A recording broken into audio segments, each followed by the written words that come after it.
Welcome back to the Politics with Paul podcast with your host, Paul Rader. We're in the home stretch of the 2024 election season. Hooray! That means we're just going to see more and more political ads. Sorry, we got to deal with those for just a little bit longer.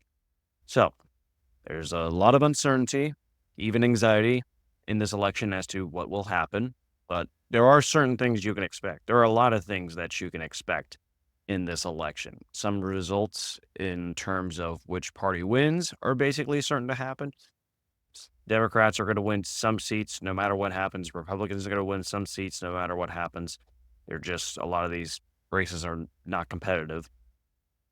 Others are very likely, but not quite necessarily definitively going to be one way or the other. They're not necessarily a shoe-in for the Democrat or Republican, but they're pretty likely to be one of the two parties. Well, they're obviously going to be one of the two parties, but some of them are very likely to be a Democrat, but not necessarily a shoe-in. Some of them are very likely to be a Republican, not necessarily a shoe-in. And in some elections, you can just about guarantee are going to be competitive. So, some factors other than the specific results are predictable or at least likely to happen. So today's review of the 2024 general election will be largely in the context of what expectations are likely to come to fruition.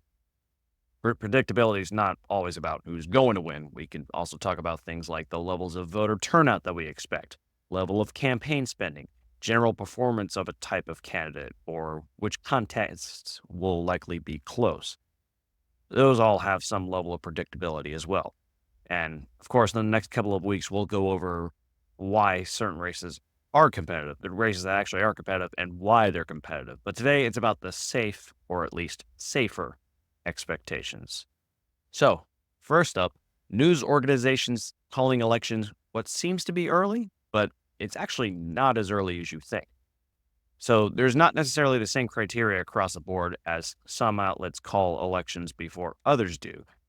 Outlets like AP, Politico, Fox, CBS, CNN. These aren't actually official declarations of who has won the election. They're not election officials. They don't actually declare who has won. That's not done until votes are certified.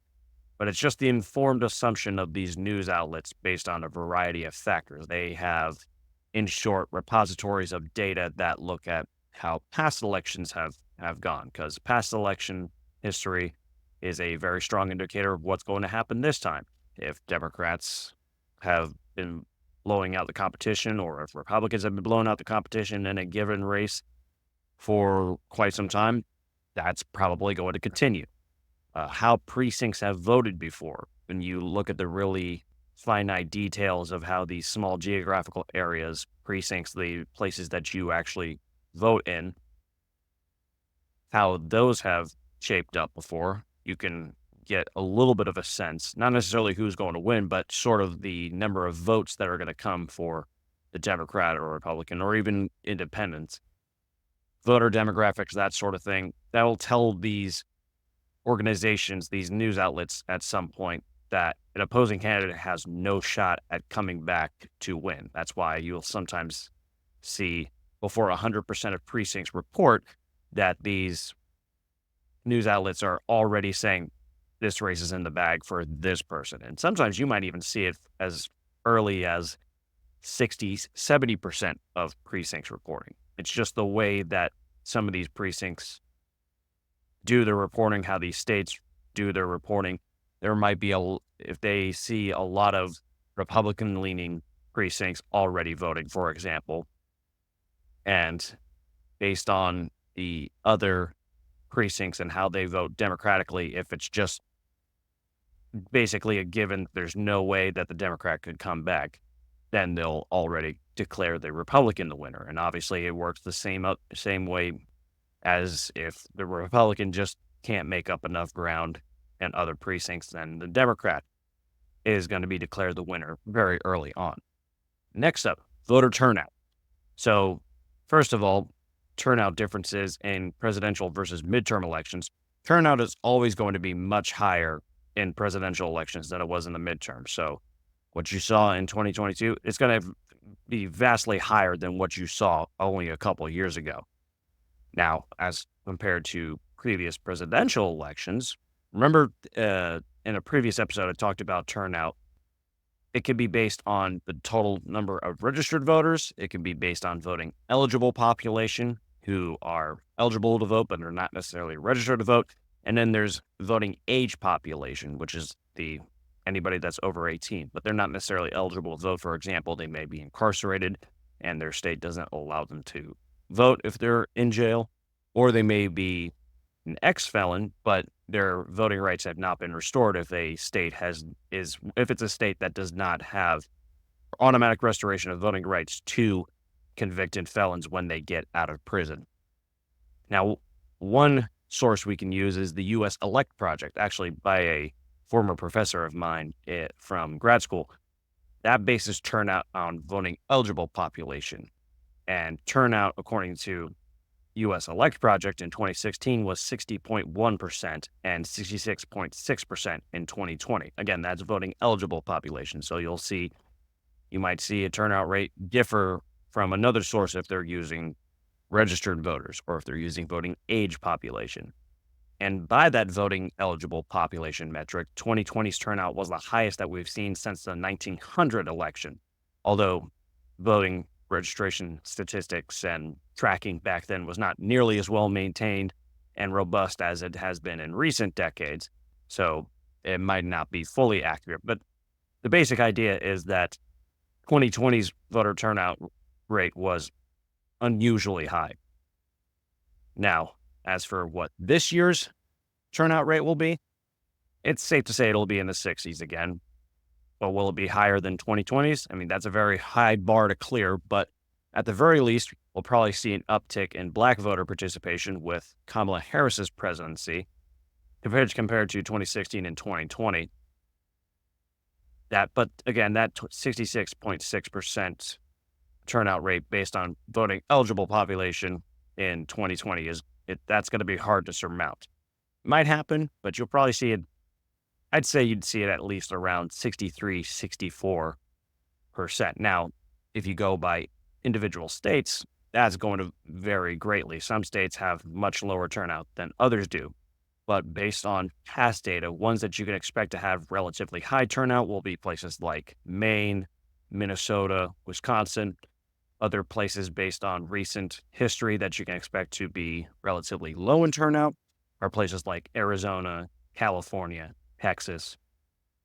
But there's also a lot of scientific evidence that the competitiveness of elections increases turnout. That's not necessarily by a huge amount, but by at least a couple of percentage points. So we might see it go from 58% of the voting eligible population or registered voters participating in the vote, and it might go up to 60, 61, 62%. Not a huge increase, but one that is definitely noticeable.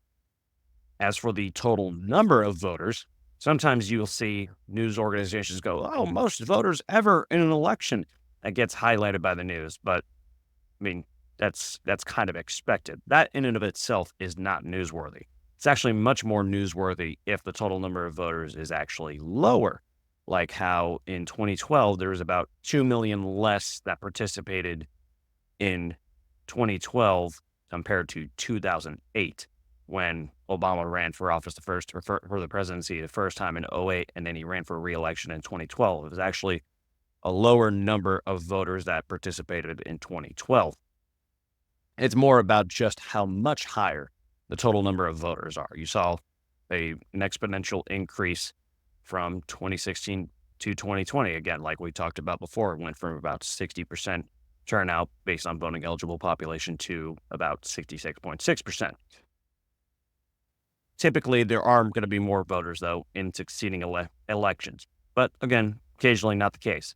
So there was about 158.4 million voters in 2020. So we'll probably see at least 170 to 175 million voters this time around. Gee, way to hedge your bets, Paul, to say at least this. But, I like to be right. So I try to make it as easy as possible to say, oh, yeah, I'm right. Hey, you know what? There's going to be people that participate in this election. Shocking prediction, I know, but but you'll probably see about 170 to 175 million at least. Might be even higher. We'll see. Again, though, it's going to be hard to top that turnout rate from 2020. Now, how about the general performance of candidates? I'm talking more about a type of candidate, like, for example, incumbents. So, incumbent re-election rates. For those who don't know, an incumbent just means somebody who's already in that office, and if they're running for re-election, that means they're running for that same office.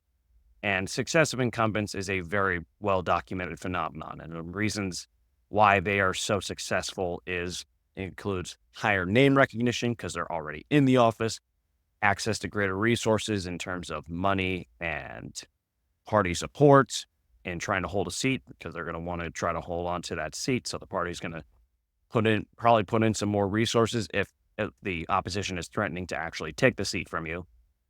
And there's a lot of reluctance by voters sometimes to change an elected official unless they really blame them for issues. And potentially gerrymandering can also make it harder to unseat them. It's not necessarily the case that it's gerrymandering, but that can also affect the chances of an incumbent. Now, obviously, this only includes incumbents that are actually running for re-election, because some incumbents will just retire from office, or they may run for a higher office. For example, a U.S. House rep may, instead of running for his or her U.S. House seat again, they might run for the U.S. Senate, in which case then it's not a matter of an incumbent running for re-election. They're running for a different office. And it kind of goes back to what we call Fenno's paradox. Richard Fenno was a political scientist who really shed light on the fact that basically people hate Congress, but they love their congressperson. How can people hate Congress so much, but Congress be reelected so often? Well, people only get to vote on the congressperson in their district. So they may think the U.S. House and the U.S. Senate sucks, but they tend to think that their U.S. House rep or their U.S. senator is not part of the problem. So they tend to get reelected, and then that just happens across the board, and people still hate Congress. Now, incumbent reelection rates do vary somewhat depending on office and state. Still overall very high, but you can generally expect something around 75 to 90% of office holders that are incumbents running for reelection to their seat, and I'm talking federal, state, and local. You can expect around 75 to 90% of them to be reelected. According to Open Secrets, since 1964, U.S. House incumbents have won at least 85% of the time, and that's both in presidential and midterm elections. And then the Rutgers-Eagleton Institute of Politics, which focuses on the governorship specifically across the United States. From 2014 to 2023, incumbent governors won 89.47% of the time. So, incumbent governors rarely get unseated, especially in this past decade.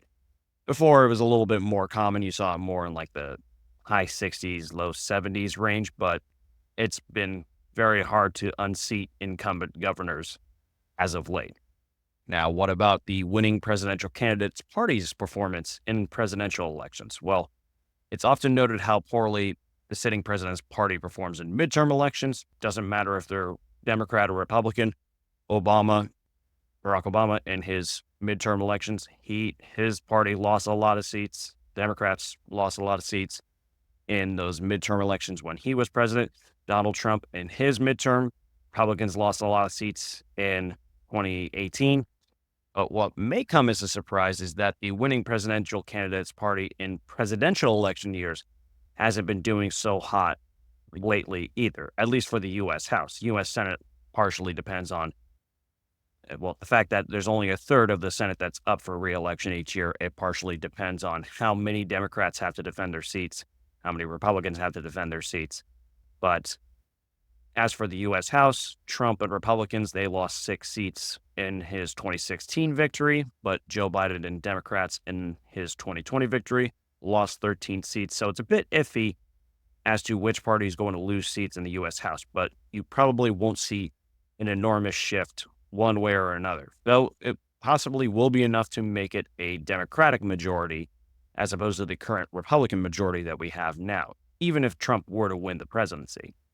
You're also going to see a very low rate of ticket splitting, where that refers to when voters vote for a candidate in one party in contest A, but a candidate in another party in contest B. So they might vote Democrat for president, but they vote Republican for their governor, for example. Now, we can't actually look at these ballots to see the exact number of votes, and we can't see who voted for who. So we do it based on the vote share in districts or precincts for party candidates across different contests. So, for example, in a given congressional district, 42% of people might have voted for Republican Donald Trump in the presidential election, but 60% of those votes in the US House went to the Republican House candidate. So there was a lot of difference in how much people supported the Republican House candidate versus fellow Republican Donald Trump. Ticket splitting has generally been on the decline in the past couple decades or so, and that's not to say that you won't see a difference in which party wins different offices across the same geographical area, just that it won't be very common. In fact, you will see a few major split ticket instances. One that might happen, not saying it will happen, but one that you might see is in Nevada, the incumbent U.S. Senator, Democrat Jackie Rosen, she might win re-election, but Republican Donald Trump could win the state's electoral votes. So those kinds of things. You will see a few instances where there is a stark difference in who voters chose for a given party, or they might both, like a U.S. Senate candidate that's a Republican and Donald Trump might win a state, but the amount of support might still vary greatly. Maybe only for 50%, 51% of voters chose Donald Trump, but then 62% of people chose that Republican U.S. Senate candidate. Still, both Republicans won in that regard, but there was a lot more support for that U.S. senator. So you might still see that. Ticket splitting doesn't necessarily mean that one party wins one office, one party wins another. It just refers to the general difference in level of support that voters threw behind candidates of a party through different offices. So now, get a little more specific. Let's talk about the predictable contests across the board. Much of this is going to be based on what election forecasters are saying. So ones like Cook Political Report, Inside Elections with Nathan Gonzalez, Larry Sabato's Crystal Ball, CNAlysis, CNALYSIS, Split Tickets, Elections Daily, talking about those kinds of forecasters. A lot of these contests are not going to be competitive, and they're pretty predictable. So let's start off with states for president. Most states are a given for either Donald Trump or Kamala Harris. Some election forecasters have the likelihood of these states for Democrat or Republican a little higher than others, but there are quite a few that we can say, yeah, Donald Trump is going to win them for Republicans. Kamala Harris is going to win them for Democrats. So states that you can pretty much lock in for Kamala Harris, and these are mostly on the West Coast and in the Northeast, are places like California, obviously, Delaware, Hawaii, New York, Oregon, Rhode Island. There's about 14 states in that regard. And there's a few states that are not quite as definite, but they're still very likely going to be Democrat, are Maine, Minnesota, New Hampshire, New Mexico, Vermont. So about 5 or 6 states in that category. On the Republican side, the definite states are mostly in the Midwest and in the South.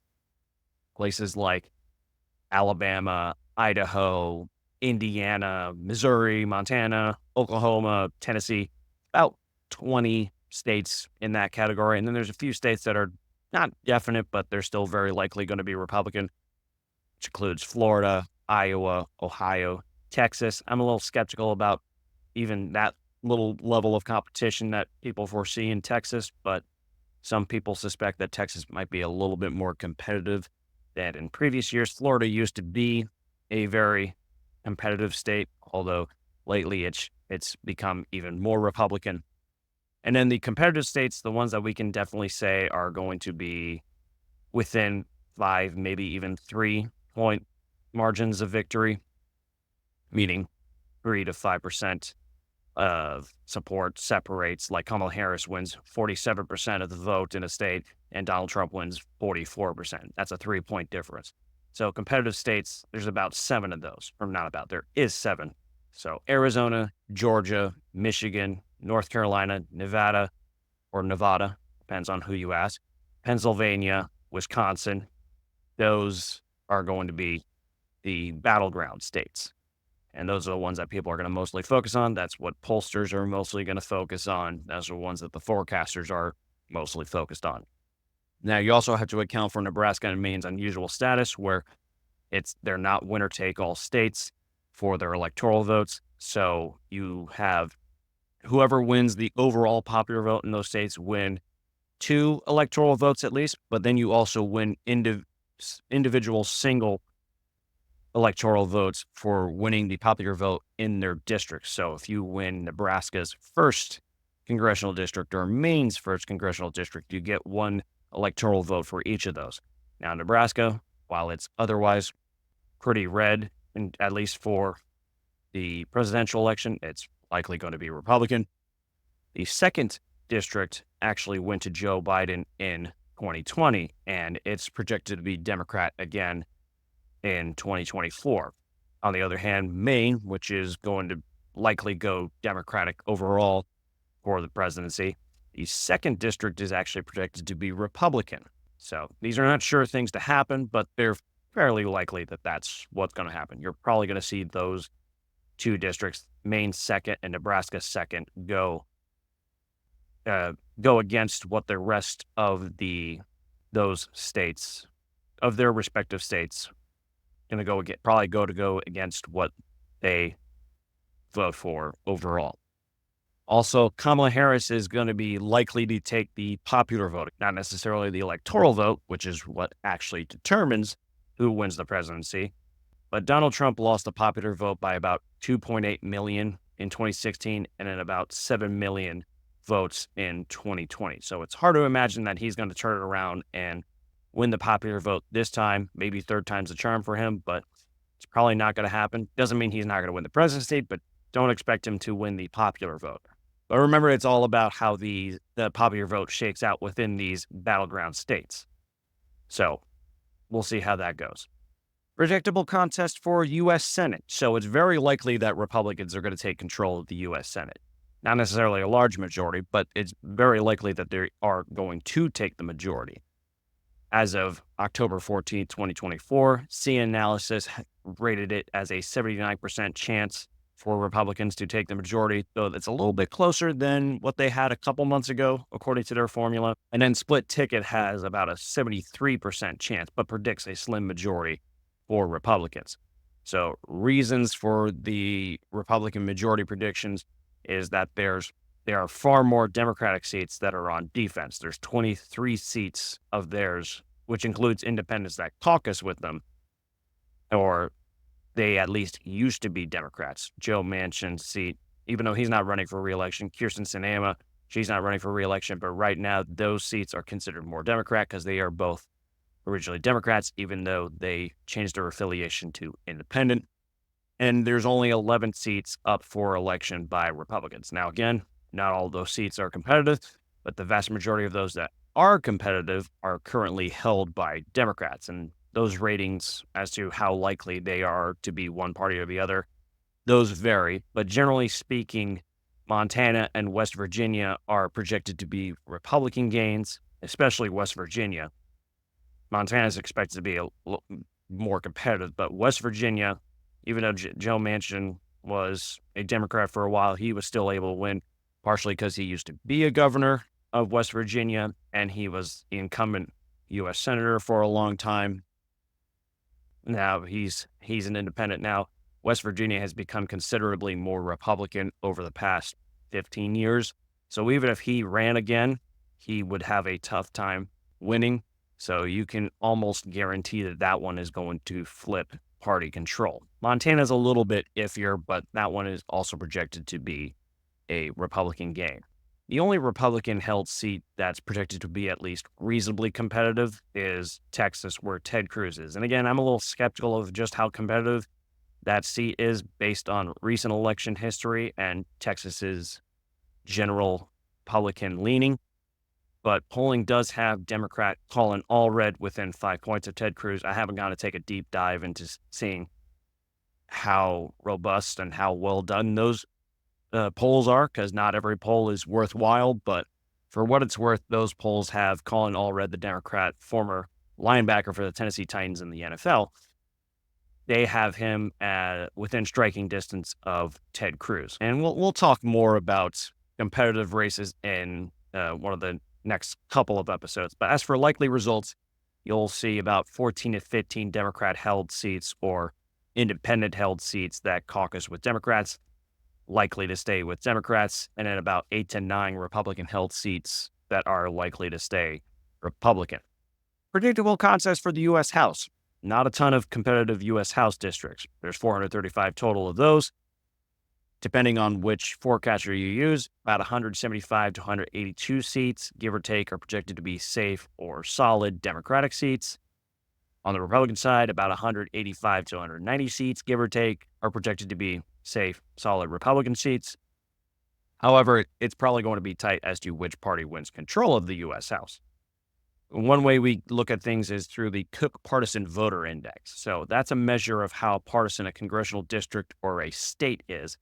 And specifically, it's a measure of the average of how much the vote leaned toward either the Democratic or Republican Party in the previous two presidential elections. And that's designated by Democrat or D plus number, R plus number, or even. So, for example, if a district is R plus 2, that means that district's vote for president over the past two presidential elections averaged 2 points more for the Republican candidate than the Democratic candidate. So maybe in 2016, it was 48% Republican and then 44% Democrat. And then in 2020, it was very even, where it was almost no difference. 4 divided by 2 presidential elections is 2. So you would get the R plus 2 there. Latest Cook PVI numbers, 271 districts are plus 10 points either in favor of the Democrat or Republican Party. 353 districts are at least plus 5 points for one party or the other. And only 23 seats right now are currently held by a U.S. House representative, where the Cook Partisan Voting Index actually favors the opposing party. So you don't see a lot of difference there. Predictable contest for governor. This might be the most predictable batch. There's only 11 governorships up for election this year. Most governors have their elections in midterm elections, but 8 seats are currently Republican, 3 are currently Democrat. And again, refer back to those incumbent reelection rates for governor. It's almost 90% over the past decade. The only race here that's projected to be seriously competitive is New Hampshire, and we'll talk more about that in an upcoming episode, but Republican Chris Sununu is not running for re-election, and he won several times, even in years when a Democrat won U.S. Senate. So one of those relatively rare instances of split ticket voting happens in New Hampshire. Now, some forecasters see Washington and North Carolina as slightly competitive, but very likely to stay with Democrats. And then Indiana, the governorship in Indiana, as slightly competitive, but very likely to stay with Republicans. You'll definitely see Democrat win in Delaware. Democrats have won the Delaware governorship since the 1992 election. Definitive Republican wins be Missouri, Montana, North Dakota. That's also been won by Republicans since 1992. North Dakota specifically, Utah, Vermont, West Virginia. West Virginia has actually only relatively recently become a Republican governorship. In fact, Jim Justice, who is not running for re-election, he is the incumbent and he's a Republican, but he actually became a Republican shortly after he won as a Democrat in 2016. Other contests that are pretty predictable as well. State legislative contests. There's relatively few election forecasters that make predictions about state legislatures, major exceptions being C-Analysis and Sabato. It can be generally harder to make predictions about state legislatures compared to some other elected offices. And some of those reasons are because these House and Senate sizes vastly differ across states. For example, Alaska's legislature is very small, So even a couple of state Senate seat flips will change the balance of power over there. And then some chambers are much bigger, so it can be difficult to gauge how each individual seat is, how likely it's going to be Republican, how likely it's going to be Democrat, how likely it's going to flip from one party to the other.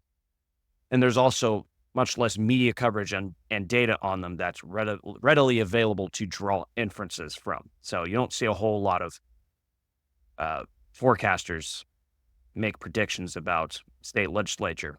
But this is partly why CNN Analysis and Sabato don't differ a whole lot on their predictions for these chambers, but they noticeably differ on several chambers' predictions. But what is predictable is a lot of these chambers are going to keep their current partisan majority. So some cases where there's already a large majority, there might even be a chance for some to become an even bigger majority. Predictable Democratic keeps are going to be places like California, where there's very sizable Democratic majorities in both the Senate and the House. A predictable Republican keep will be in Florida. Both the Senate and the House are very large Republican majorities, and those are going to stay the same too. Ones that are a little bit more tenuous include Alaska, which they have a unique power sharing agreement amongst Republicans and Democrats and a few independents as well. And then the last topic on predictability in elections is actually going to go back to less about election results, but campaign spending. So somewhere in the US, whatever offices they may be for, and for whatever states they may be for, records are going to be broken. They're getting more and more expensive, more and more intense. Crazy amounts of spending are going to happen in the final weeks of the election. We've already seen a ton of them happen in the lead up, and going to be a lot for these early voting days for these elections. But these election days sprints are going to be crazy. So we're going to have to deal with these incessant political ads for just a few more weeks. Hang in there. Where we will likely see records broken, and much of this data that I'm basing it on comes from Open Secrets, which it's a nonpartisan organization that tracks spending in federal elections. So for federal elections, as of October 8th, 2024, we've seen about $15.9 billion spent on overall federal elections, so both Congress and for president. 2020 had the record with 15.1, which that shattered the previous record. Now, nominally, there's been more money spent in 2024, but over the past few years, inflation has gone up quite a bit. So when you account for inflation, it's actually about $15.9 billion spent as of October 8th in 2024 dollars. But if you adjust 2020's number for inflation, is about $18.3 billion. So about a $2.4 billion difference. That will probably be broken, though, by the time election day rolls around. Whether it's going to get shattered, I mean, I don't know. And that's not even including state level spending. So governors, ballot measures, key state legislative seats. If you include those, I don't have data on hand. I don't know if there really is that data readily available all in one place, but I wouldn't be surprised if you see overall election spending, including federal, state, local level, be the highest it's ever been when it's all said and done in 2024. So that is going to do it for today's episode. Once again, obviously, as always, thank you so much for listening.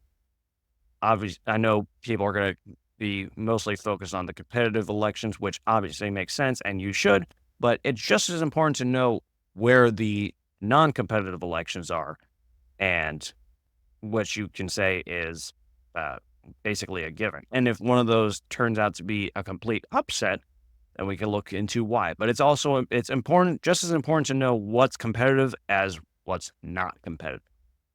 So, as always, going to leave you off with a random question of the day. And today's random question of the day is, Miracle Whip, yes or no? Miracle Whip is one of the grossest things I've ever tasted. One of the grossest things you can actually put on a sandwich. It's also first of all, that's false advertising. There is nothing miraculous about Miracle Whip. It's a disaster. Oh, that's so funny. It's gross. Uh, and I really it wants to be mayo so badly. And it kind of markets itself as mayo too, which partially is why I hate it so much. I love mayo, and I put mayo on most kinds of subs and sandwiches that I have, but Miracle Whip is horrifying. I know some people grew up on it, and I'm not trying to, you know, ruin your good memories of it, but Miracle Whip is it's so gross, so gross. That's really what we should focus on with these candidates. I know yes, their opinions on abortion and guns and all that stuff, very, very important. But I think insights into what they think about things like Miracle Whip would help really decide, help people decide who they're going to vote for. Because if they like Miracle Whip, I highly question their decision making capabilities. So, but anyways, that's gonna do it for me. As always, thank you so much for listening. You can follow me on LinkedIn and Facebook. I'll have the links in the uh, information below the video. But other than that, we'll talk about the more competitive races across the United States in this 2024 election in the coming weeks. And then, of course, after the election happens, we'll review a whole bunch of aspects like campaign spending, incumbency reelection rates. We'll kind of talk about what we just talked about today and obviously what we look over when it comes to the competitive races. So until then, take care.